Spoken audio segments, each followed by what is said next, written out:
ज्यादा कम ला। ब्राह्मण क्या नहीं कर सकता महाराज, वही ब्राह्मण परशुराम भी बन जाता है। किस लिए? धर्म की रक्षा करने के लिए। कभी कभी वही ब्राह्मण भिखारी बन जाता है, बलि के पास चला जाता है। त्रीणी पद्दानि दातानि, किस लिए? देवताओं की रक्षा करने के लिए, पृथ्वी की रक्षा करने के लिए भिखारी बन जाता है, याचना करने लगता है। और वही ब्राह्मण कभी फरसा लेकर के परशुराम बन जाता है। किसके लिए? धर्म की रक्षा करने के लिए। आप लोग सहयोगी तो बने कम से कम। बोलिए भक्तवत्सल भगवान की जय, सच्चिदानंद भगवान की जय। संतों ने हुंकार लगाया, राजा जो बेन था भस्मीभूत हो गया, उसी के शरीर को मंथन किया गया। तो महाराज भगवान के ही स्वरूप पृथु जी और अर्ची वहां से उत्पन्न हुई, जो साक्षात भगवान के ही रूप में थे। पृथु और अर्ची दोनों मिलकर के नाना प्रकार के जितने राज्य पाट था सबका संचालन किया।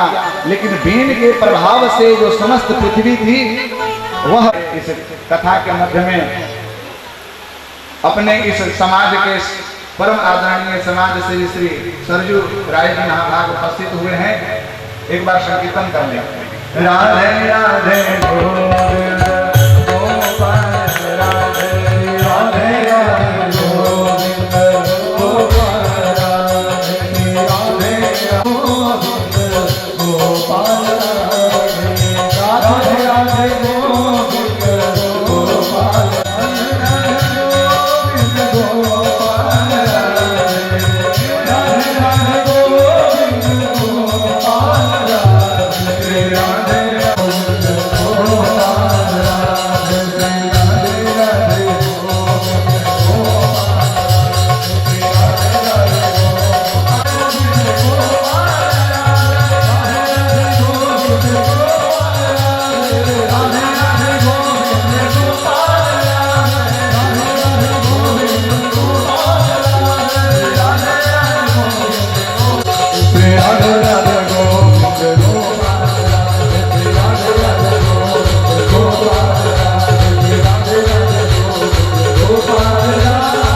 परम समाज सेवी श्री सरजू राय जी महाभाग यहाँ पर उपस्थित हुए हैं। इनके लिए हम चाहेंगे कि आप लोग करतल ध्वनि के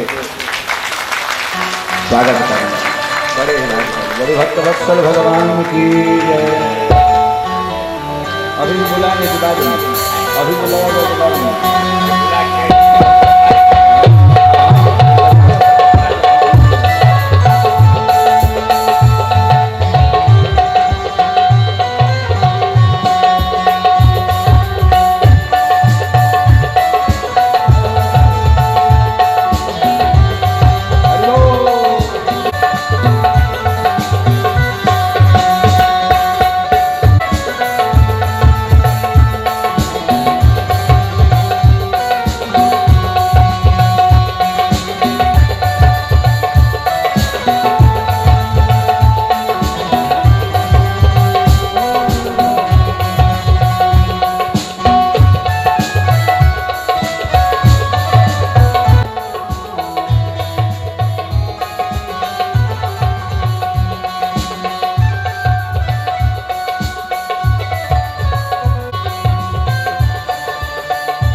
भगवान पृथु जी ने पृथ्वी का दोहन करके इतनी प्रकृति आपदाएं होती हैं हमारे समाज में, हमारे राष्ट्र में, इसका मूल कारण होता है अधर्म।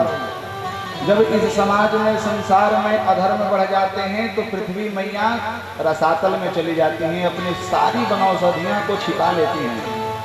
उसी इन्हीं के वंश में बड़े बड़े राजा हुए, उनके ही वंश में बड़े बड़े महान राजा हुए।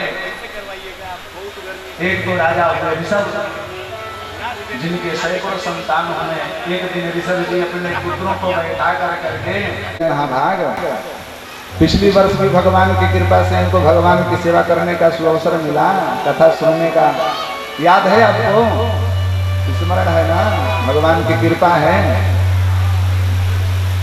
तो ऋषभ जी ने पूछा कि ये मनुष्य तन मिला किस लिए है?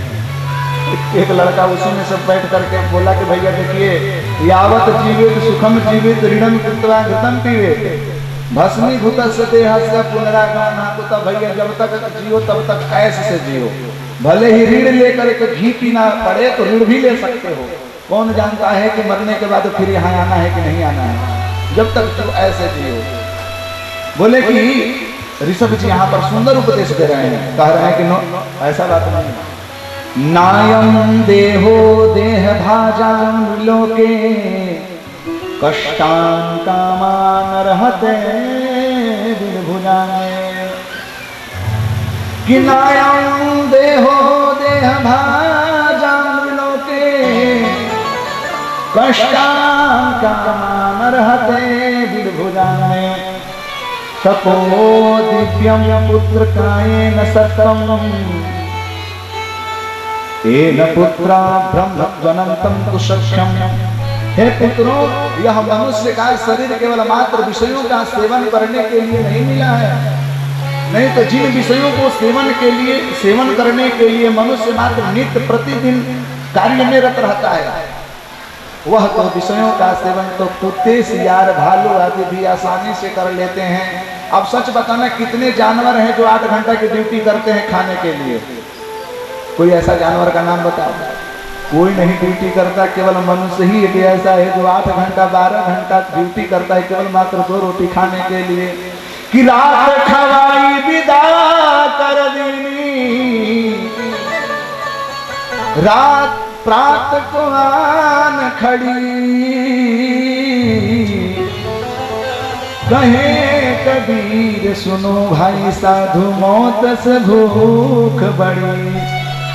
इस उदर को पूर्ति करने के लिए मनुष्य नित्य प्रतिदिन अहर्निश केवल प्रयत्न करता है, जो कि इतना छोटा सा कुआं है आज तक भरा नहीं है। आज तक किसी ने भर नहीं पाया। रात को खिला गया मालपुड़ा, सुबह में फिर चाय करने के लिए रुदन करने लगा।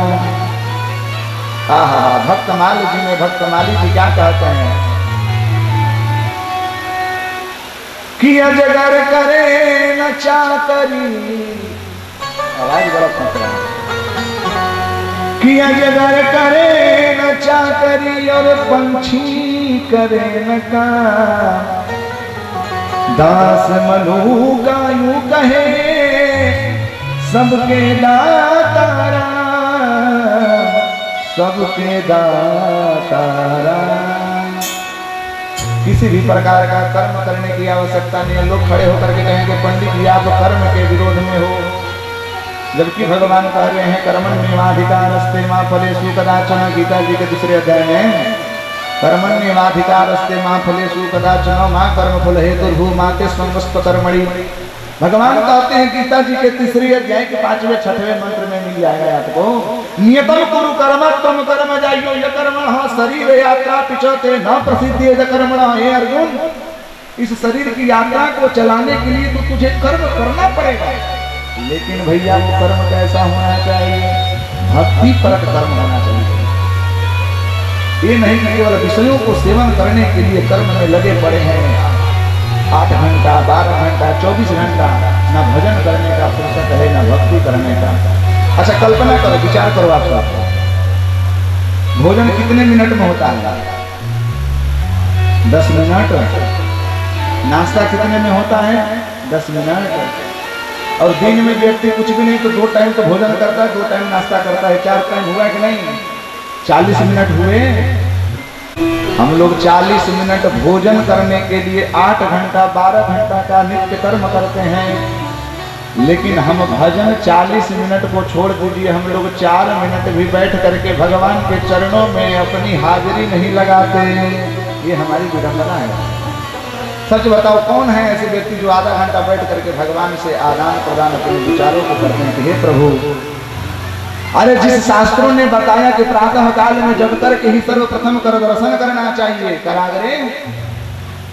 करागरे वसते लक्ष्मी कर मध्येतु सरस्वती कर मूलेतु गोविंदे प्रभात कर दर्शन। जिन शास्त्रों ने बतलाया कि प्रथम दर्शन अपने हाथों में उपस्थित समस्त देवी देवताओं का दर्शन करें, आज विडंबना ऐसी है कि उन्हीं हाथों से हम गरम गरम चाय की कोप पकड़ते हैं। जिन मुख से प्रातः काल में नारायण नारायण राम राम निकलना चाहिए, उसी मुख से प्रातः काल ही सर्वप्रथम उच्चारण होता है तो चाय चाय चाय। ये विडंबना है हमारी। अजामिल एक ऐसा था जो केवल दूर क्रीडन का सक्षम पुत्र नारायण होयम, दूर में खेल रहा उस नारायण को केवल पुकारा था, भगवान उसको भी उद्धार कर दिए। महाराज, यदि हम लोग भी भगवान का स्मरण करेंगे, भगवान का नाम का केवल मात्र ग्रहण करेंगे तो महाराज हम सबका कल्याण हो जाएगा। हम करते नहीं, हम भगवान का नाम ही नहीं लेते। अपने पुत्रों को बैठा करके ज्ञानोपदेश दे रहे थे कि जीवन केवल विषयों का सेवन करने के लिए नहीं मिला, विषयों का यदि सेवन करने के लिए मिलता तो गधे में भी भगवान योनि में डाल देते, कुत्ते भी बना करके छोड़ देते। जितने आज के डेट में कुत्तों को ऐसे मिल रहा है उतने माँ बाप का नहीं मिल रहा है, ध्यान दीजिएगा। हम लोगों की विडंबना है कि जिनके घर में माँ पिता की ऐसी दुर्दशा है, उसी के घर में कुत्ते ऐसे कर रहे हैं, एसी के गाड़ी में घूम रहे हैं। महाराज, कहां से कल्याण होगा? माँ पिता की सेवा करनी चाहिए। 4 हाथों में ऐसे ही सहज रूप से प्रतिष्ठित हो जाते हैं जो अपने माता पिता का। अगर 1 मिनट आप लोग बताना, अपने पिता के कितने पैर हैं, माँ के कितने पैर हैं, दोनों मिला के कितने हुए, और पुरुषार्थ कितने हैं बताइए? पुरुषार्थ कति पुरुषार्थ है संतु? 4 पुरुषार्थ है, धर्म अर्थ काम मोक्ष। महाराज, एक एक चरण की आप सेवा करेंगे, पिता के दोनों चरण और माता के दोनों चरण, तो 4 पदार्थ कर तलता के, वो चारों पदार्थ आपको मिल जाएंगे। लेकिन अब विडंबना, बड़े महाराज लोगों को संत जाकर के सेवा करते हैं, अरे ये महाराज जी बड़े हैं, इनकी वृद्धाश्रम चल रही है महाराज। अरे हम लोगों का दुर्भाग्य है कि वृद्धाश्रम बनाना पड़ रहा है, गौशाला बनानी पड़ रही है। हम क्यों बनाए गौशाला, हम क्यों बनाए वृद्धाश्रम? क्या जरूरी है? हम तो नहीं बनाए। महाराज, जिन माता पिता ने अपना पेट काट करके उन बालकों को खिला दिया पिला दिया और बढ़िया नौकरी लगा दी, तो आज वही माता पिता आपको भार बोझ बढ़ने लगे कि वृद्धाश्रम में भेजने लगे। घर में कमी हो गई क्या? गेस्ट के लिए तो आप बहुत बढ़िया गेस्ट रूम बनाए हो, और माता पिता के लिए वृद्धाश्रम, और खुशियां मना रहे हैं हमारे माता पिता वृद्धाश्रम में रह रहे। अरे ऐसी जिंदगी पर धिक्कार है महाराज। गौशाला चल रही है, काहे के लिए गौशाला? यद्यपि इसके लिए क्षमा चाहूंगा, नहीं कहना चाहिए, हमारे ही आश्रम में 4000 गैया पल रही हैं, लेकिन क्यों? हमारी दुष्कर्म के कारण ना, हमने गाय पालना ही छोड़ दिया, रोड पर फेंकते चले जा रहे हैं। तो क्या करें?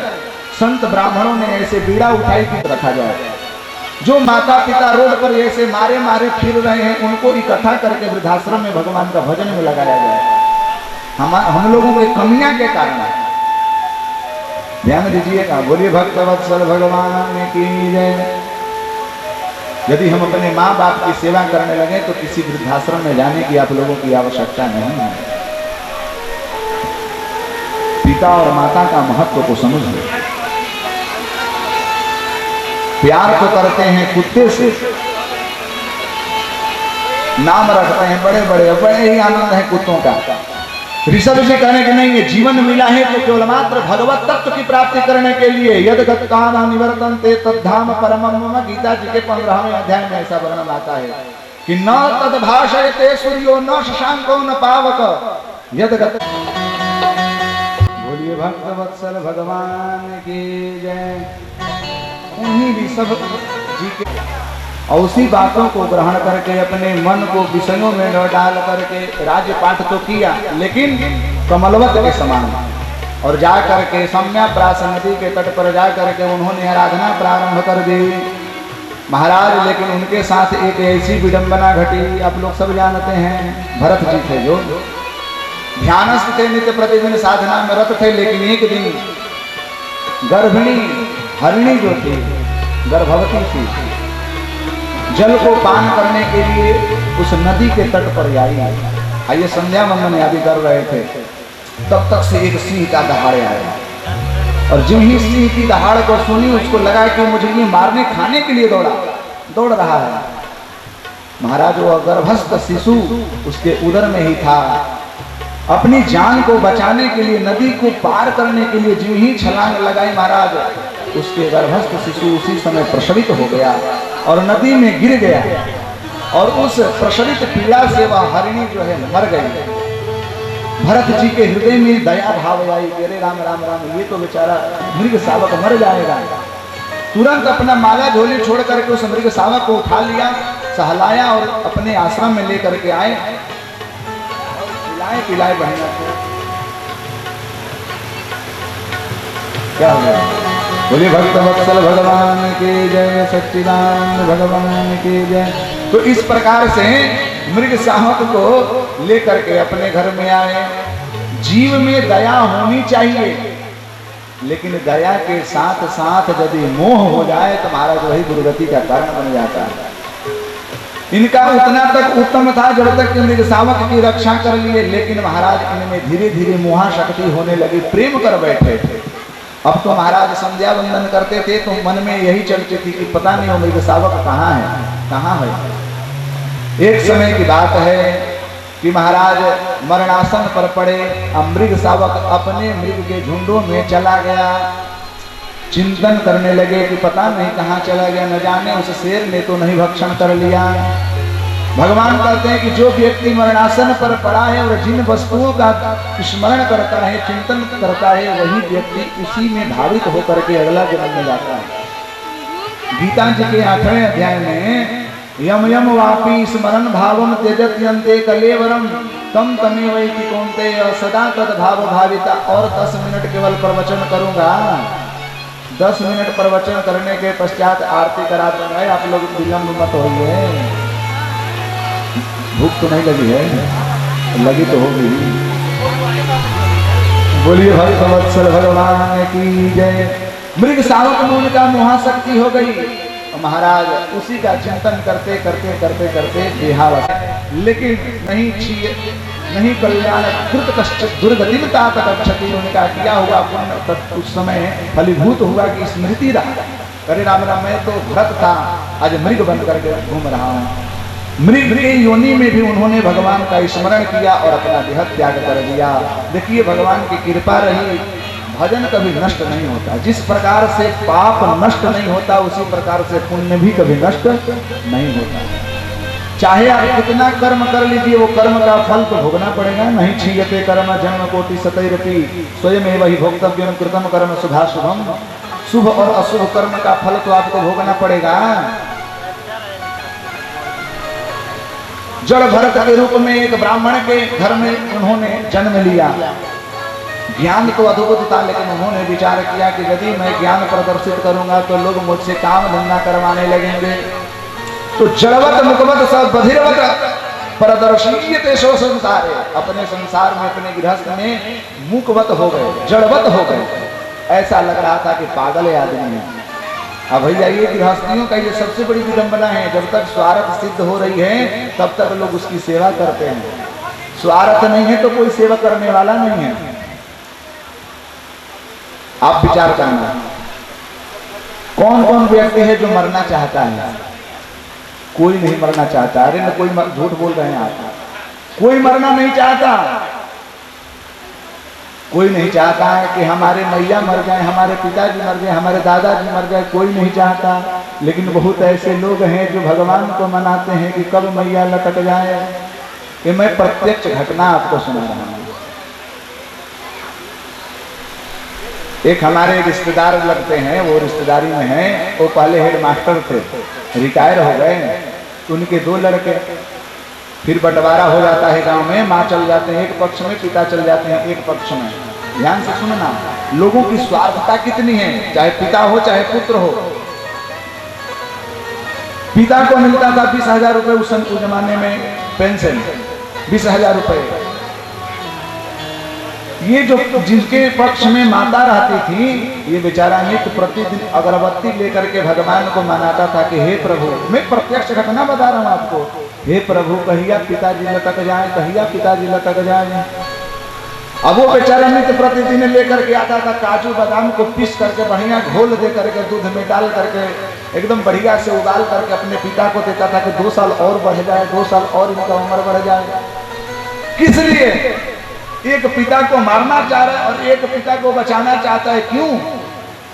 टका धर्म टका कर्म टका ही परमम कर्म यस्य पार्श्वे टका नास्ति हा टके तक टकायते। जिसके पैसा कैसे बदलेगी है, हाय पैसा पैसा माई बाप है। सुना दे थोड़ा सा भजन, निकालिए तो जरा, है नहीं है क्या इसमें? हाय पैसा पैसा माई बाप है।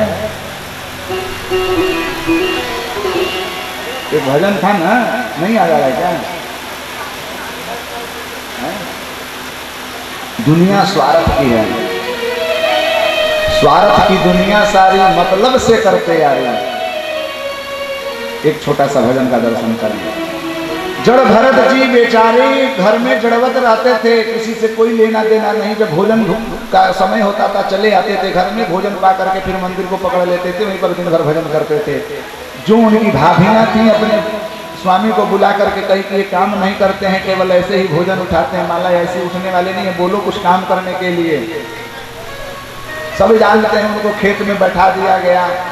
जितने पशु और चिड़िया या सब लोगों को बोले कि राम जी की चिड़िया, राम जी का खेत खा लो, चिड़िया भर भर पेट, आप सबको पता है। मैं ये कहना चाहता हूँ कि जीवन में क्या तो लोग सेवा करने के लिए तैयार नहीं होती। दादी यदि बूढ़ी हो जाए, आप तो प्रत्यक्ष जानते होंगे, यदि बूढ़ी दादी यदि घर पे गिर जाए तो कोई सेवा करने के लिए उपस्थित नहीं होता। लेकिन उसको यदि पेंशन मिले तो सब लोग बांस में भी बढ़िया से पैर हाथ बांध के खड़ा कर देंगे। ये स्थिति है स्वार्थ की। एक भजन सुन लीजिए। स्वार्थ की दुनिया सारी मतलब से करती यारी, मुझको सहारा मेरा राम है। स्वार्थ की दुनिया सारी मतलब से करती यारी, मुझको सहारा मेरा राम है। दुनिया वालों से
क्या काम है, दुनिया वालों से क्या काम है।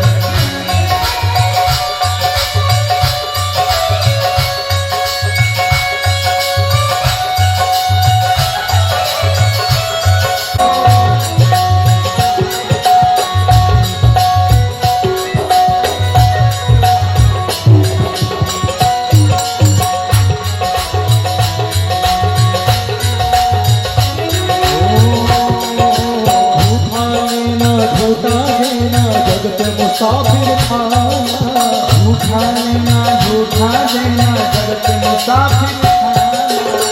कुछ लेकर आए संग में ना कुछ लेकर जा,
इस प्रकार से जड़ भरत जी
वत्सल भगवान की।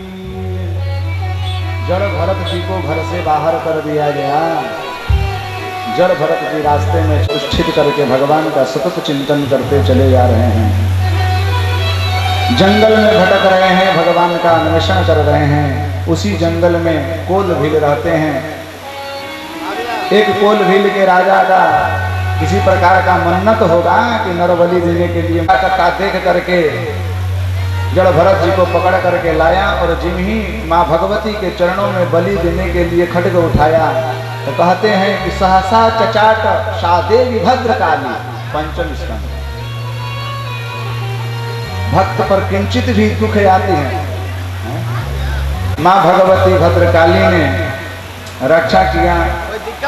इस मंडप में हमारे पूज्य पिताजी भी बैठे हैं। मैं चाहूंगा कि पिताजी आएं और किंचित आशीर्वाद दें। पिताजी आइए।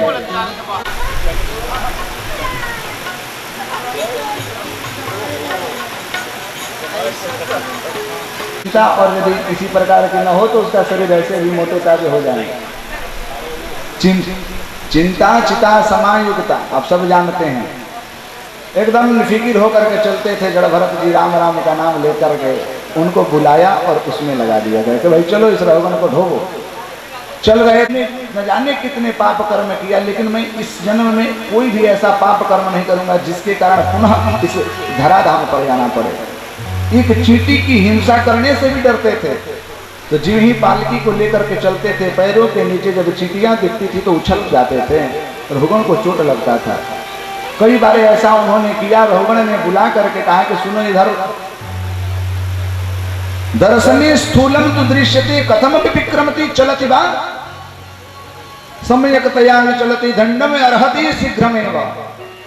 देखने में तो हट्टे कट्टे लग रहे हो, फिर भी तुम इस प्रकार से टेढ़े मेढ़े क्यों चल रहे हो?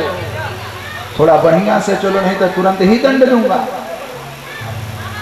ढंग से तोड़ूंगा। जड़ भरत जी ने कहा कि तोड़ने की बात कर रहे हो, किसको तोड़ोगे? शरीर को?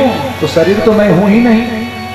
बड़ा दिव्य उपदेश उन्होंने दिया कि शरीर क्या है, आत्मा क्या है, नाना प्रकार के उपदेश जड़ भरत जी ने रहुगण को दिया। रहुगण को आनंद आ गया। उन्होंने कहा कि जिनके पास मैं दिव्य ज्ञान लेने के लिए जा रहा था, प्रभु आपका दर्शन हो गया। जड़ भरत जी को गुरु बनाया और उसी दिन से रहुगण भी, ये रहुगण और कोई दूसरा नहीं था, वही हिरण ही रहुगण बन करके आया था। ध्यान दीजिएगा, हमारे पूज्य गुरु आया था और जड़ भरत जी ने दिव्य ज्ञान उपदेश दे करके उसके मुंह को भंग किया। बोलिए जड़ भरत जी महाराज की जय। तो आज का जो कथा है जड़ भरत जी तक ही स्थान मैंने स्थगित रखा जाएगा, भगवान के चरणों में निवेदन किया जाएगा। और कल का जो प्रसंग है आप सब जानते हैं कि चतुर्थ दिवस में क्या होता है, कन्हैया जी का जन्मोत्सव मनाया जाएगा। हाँ अच्छा, छोटे बालक के लिए कहाँ गई व्यवस्था हो गई है?